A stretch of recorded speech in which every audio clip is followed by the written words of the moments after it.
அருமையான கர்த்தருடைய பிள்ளைகளே, ஆண்டவர் இயேசுவின் இனிய நாமத்தினாலே வாழ்த்துக்களை தெரிவிக்கிறோம். இந்த நாளிலும் கர்த்தர் உங்களை அற்புதமாய் நடத்துவாராக. ஒரு அருமையான வேத பகுதியை நான் வாசிக்கிறேன். ஓசியா 6ஆம் அதிகாரம் 6வது வசனம். பலியை அல்ல, இரக்கத்தையும் தகன பலிகளை பார்க்கிலும் தேவனை அறிகிற அறிவையும் விரும்புகிறேன். இது ஆண்டவர் இஸ்ரவேல் ஜனங்களிடத்தில் எதிர்பார்த்த ஒரு மிகப்பெரிய எதிர்பார்ப்பு. பலியை காட்டிலும் தகன பலியை காட்டிலும் ஆண்டவர் இரக்கத்தையும் அவரை அறிகிற அறிவையும் விரும்புகிறார். பலிதான் தேவனோடு கூட இணைக்கிற ஒரு பாலமாக அந்த நாட்களில் இருந்தது. பாவம் செய்கிற மனிதர்கள் பலி செலுத்தி தேவனோடு கூட ஒப்புரவாவார்கள். ஆனால் அதை காட்டிலும் ஆண்டவர் எதிர்பார்க்கிறது இரக்கத்தையும் அவரை அறிகிற அறிவையும்.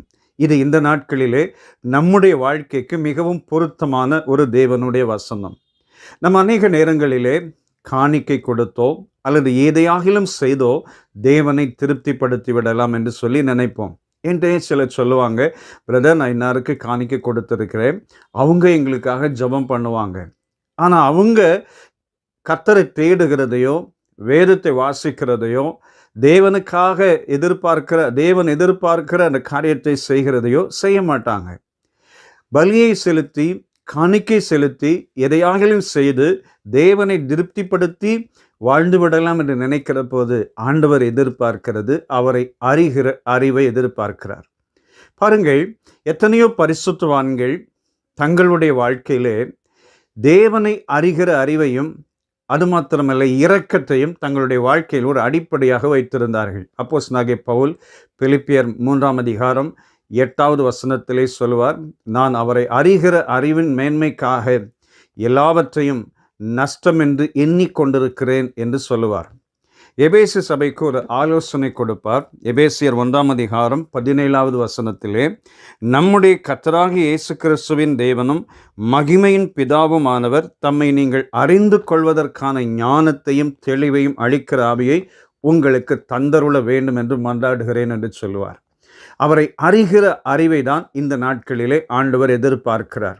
நாம் இன்னும் சரியா ஆண்டவரை புரிந்து கொள்ளாமல் இருக்கிற போது நம்முடைய வாழ்க்கையின் அநேக பகுதிகளிலே அற்புதத்தை காண முடியாது. நாம் நினைப்போம், இதை செஞ்சால் ஆண்டவர் திருப்தி ஆயிடுவார், மீண்டும் எனக்கு அற்புதம் செய்வார், இதை கொடுத்துட்டா ஆண்டவர் அற்புதம் செய்வார்.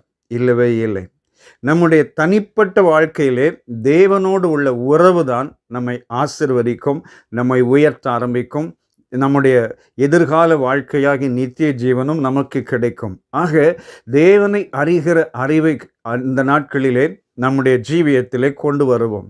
எப்படியாகிலும் நம்ம அவரை அறிந்து கொள்ள வேண்டும். அவரை அறிந்து கொண்டால் நிச்சயம் நம்முடைய வாழ்க்கையிலே இயற்கைக்கு அப்பாற்பட்ட அற்புதங்களை நாம் காண முடியும். பாருங்கள், ஆபிரகாம் தேவனை அறிந்து கொண்டார், விசுவாசித்தார், அற்புதங்களை பெற்றுக்கொண்டார்.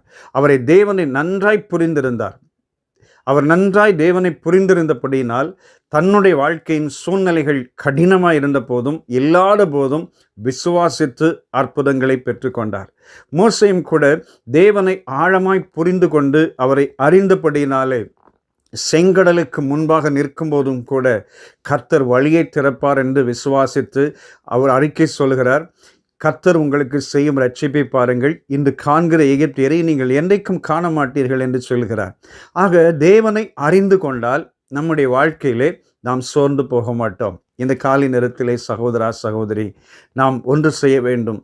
பலியை காட்டிலும் தகன பலியை காட்டிலும் இரக்கத்தையும் தேவனை அறிகிற அறிவையும் கண்டடைவோம்.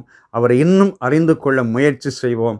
அவரை குறித்து இன்னும் வேதத்திலே வாசிக்கலாம், தியானிக்கலாம், ஜெபிக்கலாம்.